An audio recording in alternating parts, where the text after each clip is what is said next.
Twisdale. And I'm Heath Griffin. Woo! So we're going to be talking about a very, very good topic today. So the hidden costs of a bank account and why it does not charge rent. Okay. So let me just ask you something.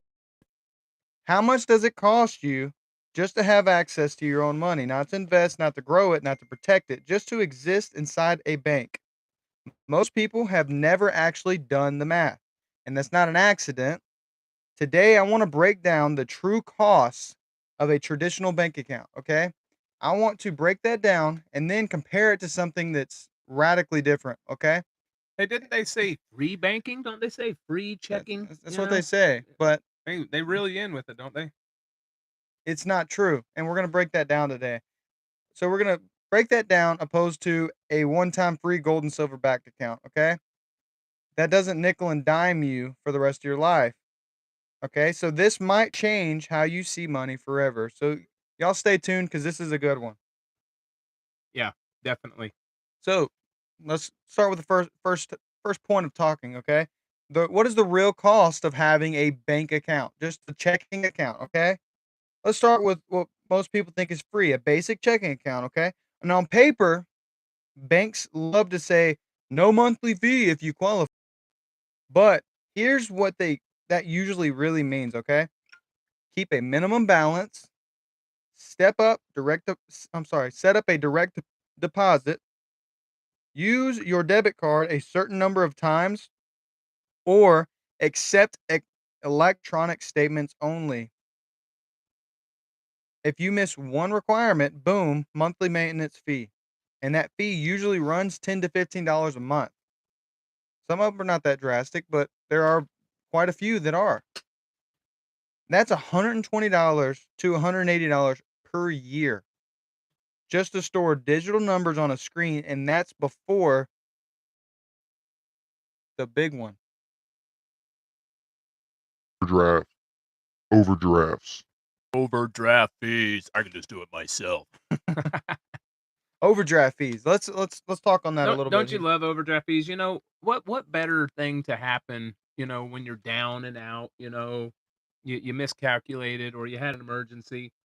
What better thing to happen than them to, "Oh, I see that you ran out of money. Oh, and you know what? We're gonna charge you more." We're gonna let you use money that you don't have and then charge you more for it, plus what you have to pay us back. So all these people that are big Dave Ramsey fanatics who do not believe in credit. Whoa, wouldn't overdraft fee be a form of credit? A terrible form. Dare I say it? We're down by the beach, man. A form of credit. I mean, overdraft fees are a form of credit, and it's not a good kind of credit. They're taking your money. So one mistake, and this is a big one because overdraft fees are how banks make some serious money. There's a lot of other ways, but this is a big one too. And one mistake, one mistimed bill, one unexpected charge, and suddenly you're hit with a $30, $35, sometimes multiple fees in a single day. And let's be conservative. Say someone pays $12 a month, right? In maintenance fees. Just two overdrafts per year at $35. That's about $214 a year to just to have a checking account if I you mean, overdraft twice. $214. Guess what? That buys some stuff that a lot of people. I mean, at the end of the week, at the end of I don't have enough check. I don't have enough week for the. What are they? When they said I don't have enough check at the end of the week, Mhm.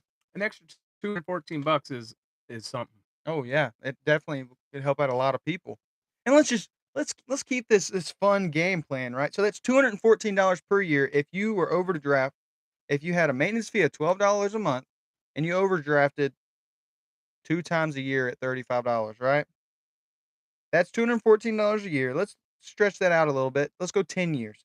That's $2,140 a year. Let's do 20 years. That's $4,280. Let's do 40 years. I mean, most people have a bank their whole life, don't they? Yeah, absolutely. 40 years at that same rate, that's $8,560 you're paying to the bank just to pay rent for your money to stay there. Boo. I wish we had a boo button. Uh, That's good. that's the best we got. And what do you have to show for it? Tangible, no asset, no hedge, no protection. Just fees paid to access money that's slowly losing purchasing power. So not only are you paying in that $214 a year if you have two overdrafts at that rate, you're also losing the value of that money anyway. So that $214 you're paying is more like, I don't know, almost $400 if you want to account for inflation stuff as well. Yeah, it's crazy. But do they need to do that? I thought banks used our money even, as it's in there, right? When we put our money in the bank, people don't know. Now you have I think it's called an equitable interest in the digits that's in that account. The bank actually owns it, and they get to do with it whatever they want. Those all the percentages that they get here and there. They're making plenty money So off of us just storing our money there, I think. so you're meaning to tell me people they're lending out my money? They're not allowed to do that, right? Mhm. They do. They Wow. do. That's a factual statement, honestly. And let's talk about the psychology behind bank fees a little bit, okay? Here's the part nobody likes to talk about, and because it's just they don't know any better, okay? So banks don't charge fees because they have to. They charge fees because they know people won't notice small monthly amounts. I, that's a big one. Hey, I noticed. I called them up. I'm like, "What? What is this?" They know most people will not leave because they need a bank account. Did I leave? No, I had to use it when I had to use it. Yeah. And they know convenience keeps you compliant. It's like paying rent on your own money. You never actually own the system, you just use it. It's a lot like renting a house today that you're like, "Man, this isn't a great house for this price, but there's no other houses available." So you pay it anyways because you have to have somewhere to live. That's the same situation, but with your money. Right. Only And, only difference is at least the house gives you, some protection. right, you got a roof over your head, uh, maybe a good landlord to take care of the stuff. Mhm. I mean, that one-time fee alternative is what makes it so much different, okay? Let's kinda flip the script a little bit. Looking at a one-time fee alternative. Is there something like that? Yeah, there is. So, instead of paying, I don't know, $214 a year every year for the rest of your life, or let's say it's less than that, we'll say 160. Yeah, maybe you just never had an overdraft fee. Yeah, maybe it's Maybe you're awesome. maybe you don't have an overdraft fee, you're just doing great. That's great. You're still paying, whether you know it or not, you are paying these banks to have your money there. Absolutely. Plus, you're losing money while it's sitting there. So, what is the difference? How could you make that same amount of money stretch further and not have to pay a monthly rent to hold your money and for your money not to lose value because of inflation? It's called Golden Silver account. Well, what is that, Heath? Most people don't know what that means. Right. Well, it's all new to most of you, but it's been around for about 10 years now. A gold and silver account is the exact same as a bank account. It's a place to store what you've been working hard for. You can move dollars from a bank account into a gold and silver account that uh, pays you to be in there. And instead of your money just sitting at an appreciating digit, it you can put it into a gold and silver backed savings account that's actually tied to physical gold and silver. Physical gold and silver, Real guys. real assets, right? N- Real metal, real value. Not paper. You wanna hang on to it. You want it shipped home. You can do that, or do you want it to have be in a nice, safe place where you can liquidity Liquidy? liquidity instantly. Liquidate instantly, that's the option that I'm using personally, with a good amount of it. I like to have some to jingle in my pocket too, but Yeah. I actually I don't even really use my bank account anymore. Like, I have very little amount of money in my bank account. I put almost everything as far I use my gold silverback savings account as my bank account. that's amazing. That's what I'm doing. It's working. So It's just once the account is set up, that's it. There's no reoccurring fees. There's no surprises. There's no term changed emails. You don't pay rent on your own money. You own assets that are backing your money. What about those term change emails? Anybody ever read those? You know how long those emails are? You know, one of the things that was said in one of those emails recently that people may have missed? Bail-ins. You guys heard of those? Might want to Google that one. Why don't you explain it for people who don't know? Well, it used to be called bailouts. The bank, everybody's heard, back in 2008, 2009, they had the bank bailouts where the government used taxpayer money, right, to bail these banks out, get them back in the green somehow. Well, that all changed last year. They aren't doing bailouts anymore. They're called bail-ins. And bank takes the funds from those that have their accounts there and bail themselves out from within. Wow. Mm. It was in the terms in the new terms and conditions that you probably signed or clicked a box. They don't even. I mean, they don't even make you sign it. Sometimes they're just like, "Hey, we're changing everything, and we're gonna let you know, but we're gonna put it in the fine print, so you'll never even read it. Even if it was in the bold print, you wouldn't read it anyways. Let's be real." I mean, I don't. I mean, with the iPhone, the agreements and stuff, I've never read it. I'm not gonna Yeah. lie, Hmm. but it's there. Absolutely. So let's just look at the long-term comparison. And thank you, Nick. I'm glad you enjoy our backdrop. I think it's pretty cool. We're it's always tropical here on the podcast. Sorry. So let's look at the long-term comparison, okay? Let's compare it side by side. A traditional bank account, you're having to pay $200+ per year in fees. Over decades, that's thousands of dollars lost, and purchasing power is steadily eroding and nothing tangible to show for it. In a gold and silver backed account, one-time setup cost, no monthly drain, backed by assets that have preserved value for thousands of years, and liquidity when you need it. So one system feeds off you, the other is designed to serve you, right? One's feeding off of your money, your hard-earned money that you woke up at 4:30 a.m. to drive an hour to work your butt off, eating some junk lunch, coming back home to a deadgum hamburger helper meal, which I love hamburger helper. There's nothing wrong with it, but it's you're working so hard for that money and it's doing nothing but losing its value in a system. Some big guy is feeding off of your hard-earned money when Ooh. you could have a gold and silver backed account and let yourself feed off that money. You could serve yourself instead of serving some giant system that's going to screw you over. Dang, I need a Hunter's pumped, huh? I need a whoa button. You need a woosaw, sounds like. But I tell you, he's absolutely right. It's criminal. We're in a debt slave system, and those banksters are a big part of it.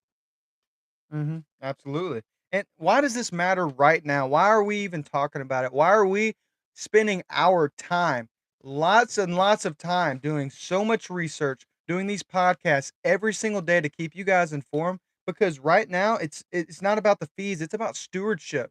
And Yes. we are as Christians, as men, we have to steward our families and we have to teach others to do the same. We have to learn how to be a faithful steward, right? That's a great book, by the way. It's on Amazon. Check it out. But the faithful steward, you have to be faithful and you have to steward your money correctly. You can't steward your money correctly if you're losing money by having a bank account. Let's just take a quick look at the parable of the talents. Right, the master went away. He gave each person according to their ability. He gave one a certain amount of talents, like 5,000. Another one like 2,000, and one of them was like 1,000. Who knows? They were different amounts, but he gave them according to their ability, what they could handle. Well, one of them that had the most, he took it and he invested it. He got a business. He made more. The other one, he did something similar. He used it and made it work. The one that got the least, he took his talents and buried them. Mm. Burying them would be the same as putting them in the bank. If you're not doing anything with your talents, if you're taking your money that you earn every day and just putting it in the bank so you can spend it later, that's not doing anything with what God blessed you with. Mm-hmm. So when the master came to take a account of was what they did, the first guy came up and said, "Yeah, I did this. Look, I made a whole bunch. Here, master." And good and faithful servant. And the second guy, same thing. He let him know. He told him what he did. And the master was like, "Good job, dude." Well, the last one, he came up. He's like, "Hey, I knew you were a hard master, and I knew when you came back, you'd want your money back. So I buried it. I put it in a bank, right?" Uh, and the master was like, "You wicked servant! Like, well, you knew that I'd be coming back, and I'd want to see what you've done. And you think I'd be happy? I would be happy with this? No, take yours and give it to the man that had the most, and because he knows what to do with it. And that's what God requires of us to steward our what He has given us, to according to our ability, and to see how we will do with it. And then guess what? When we do well with it, He gives us more. Mm-hmm. Absolutely, I love that. That's one of my favorite parables, 100%. And this is about to get super serious, and I'm sorry if I make you uh, frightened, but this is. I mean, just think about this a little bit. Every dollar you lose to unnecessary bank fees is a dollar that you've been using to protect your family, to build something that's lasting, and to preserve purchasing power. As a father, as a man, as a mom, whatever you are, your job, if you're watching this, you need to make sure that your money is not just withering away, but you're doing the right things with it because you have a family that you have to provide for. And paying bills and giving them food is not providing for a family. Providing for your family involves wealth, financial freedom for your family. And That's if right. you're not doing the right things with the money that you worked so hard to make, you're gonna be continuing to run this deadgum rat race that the government wants you to run. And then what are your kids gonna do? They're gonna run that same rat race. They're gonna have to start from scratch all by themselves. "Oh, hey, you're 18. Go make it on your own, boy, like I did." Mhm. Well, that's not what we're called to do. We're called to have an inheritance for our family, for our children and children's children. We're called to set them up. We are to be a blessing to those around us, and the only way we can do that is if we steward what God has given us wisely. And if all you're doing is getting a gold and silver account and using it as a bank account, you're doing something with your wealth. You're growing it. It's it's amazing. If you just leave it in the account, you might not feel like it's you own gold and silver because you aren't seeing it. But if you push the button and ship it home, you can jingle it in your hand. But the whole time, the whole point and the whole purpose of it, the whole reason that this technology was created was to be a blessing to the average person that didn't have access to gold and silver before. But now we do. So me and Heath, real quick story, and then we're gonna close and we're gonna hop off. But me and Heath went and met with a amazing gentleman today, and we talked to him. I don't know for pretty a couple hours, right? It was awesome. And he told us a story. He's an old gentleman, and he's in his 90s. Very, very, very successful, very, very wealthy, but he's also very giving. And he said when he got out of college, he had to work his butt off to go through college. By the way, he was hitchhiking to college every single day, and it was like an hour Oh or yeah. something like Yeah, that. Conway is about an hour at least. Well, back then it was more than an hour away. Right. It was. It was probably closer to 2 hours away back then. So he was hitchhiking every single day to get his college taken care of. And when he graduated, his dad told him, if you get a job, you're going to work for someone else running this, rat race the rest of your life and you're never going to get ahead. So he decided, okay, I'm not going to do that. He became really good friends with a banker and he asked that banker for a line of credit. With that line of credit, he bought his first property. It was like $10 an acre, $10 an acre back in '63. I'm pretty sure he said. and now he continued to be an entrepreneur and work for himself. He has made like tons of money, very successful, and he has not just been successful for himself. He has blessed his He's family in been a a blessing. multitude. Like almost all his family have became multimillionaires because of his inheritance, because of what he did, and that's what our job as men and women is not to just make good so that our kids can do the same and be like, okay, well, they're gonna make six figures, and then for their kids to, oh yeah, we're gonna make six figures. Our job is to set our families up for generations and generations and generations, just like he did. I want all of my family to be multimillionaires at a minimum, and I'm gonna do everything in my power to do that. And if Amen. that's not your goal, then your stuff is way out of whack.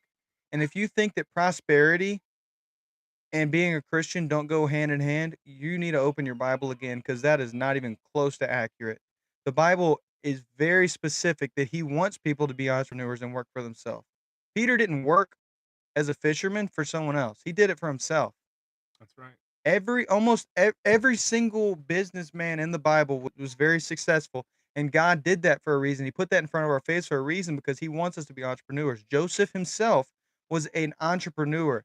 He told his dreams to people. People laughed at him. His brothers laughed at him, tried to kill him, sold him into slavery. He works his way up because he trusted God, and God showed him. He put him in the right places, and he ended up being the ruler of Egypt under Pharaoh. So after that, he ended up creating his own business. He was selling during a big famine. He was selling the crops that they had abundance of from the previous 7 years. He was selling it to these slaves and these servants and these commoners that didn't have it. And the servants and commoners, they were not like, why didn't you just give it to us? He didn't give them government handouts. No, he didn't expect no, they didn't expect Pharaoh to just give millions of dollars away. Like everybody is hoping that somebody's gonna just walk up and, oh, I've got a great great uncle that just died and he left me an inheritance of $1 trillion. Or the government, oh, we're gonna get another stimulus check. Oh, I'm gonna No, be rich. Give me some new exactly. Jordans. Exactly. That's not what he did. He used his he worked his he was in the deadgum prisons. He was in the slavery and then he was in the prisons and then he worked his all his way up to right up under Pharaoh and he created a business and they were grateful for his grain even though they were paying him certain things for it. They were grateful. And that's what we're called to do. We're called to help people, but we're also called to be entrepreneurs in that matter as well. And this is a little off topic, and I'm sorry. I get excited talking about this stuff, Don't even get him started. and the biggest thing that you can do to protect your family, this is starting at phase one. If you want to work a trade the rest of your life, more power to you. A lot of people do it, and they do fantastic. That's fine. But these bank accounts, I'm not saying you shouldn't have a bank account. Obviously, you can't do a lot of things as of now with the bank account. Here, very soon, you can use your like a debit card for your gold and silver account. That's like they're working on that. That's coming, guys. So, That's coming. so you won't need a bank account at that point. I'm not gonna have one. No. I'm gonna cancel mine. But you do need a gold and silver backed account to protect your assets, protect your wealth, so that you're not losing money every single time that you make a paycheck. That's right. So You're if paying for that bank account anyway. Yep, Don't let's make our money work. Let's make our money grow. yep, absolutely. Absolutely. So if you want to know how you can get a gold and silver backed account, a gold and silver backed, real gold and silver, physical product backed savings account, then you need to reach out to us and we will gladly show you how. We've done it and we want to share with everyone that we can because it is going to bless so many people and it already has blessed so many people. Stop throwing your money down the drain because you think a checking account is safe. Checking account loses value even if they didn't have a single deadgum fee, which I don't know of any. I have an awesome bank because I'm in the military, so obviously I get access to banks that other people don't. But there's not a single bank that doesn't charge different fees here and there. And even if they didn't, inflation's eating away at your dollar anyways. That's right. So There's you're a losing hard fee no matter what. you're losing no matter what. Unless you have something that, I don't know, hedges against inflation and it's the only thing that actually hedges against inflation. So a bank account versus a gold and silver account. The difference between them, you're renting money or owning it. Y'all have a great night. Reach out. We'd love to talk. Yep. You can look at the link in the description. You can reach out to me at 901-403-2293. Or you can hit up Heath here at 870 447-5018. There's so many numbers running through my head right now. I'm telling you. Man, thanks so much for watching, guys. Peace. Yep. God bless y'all.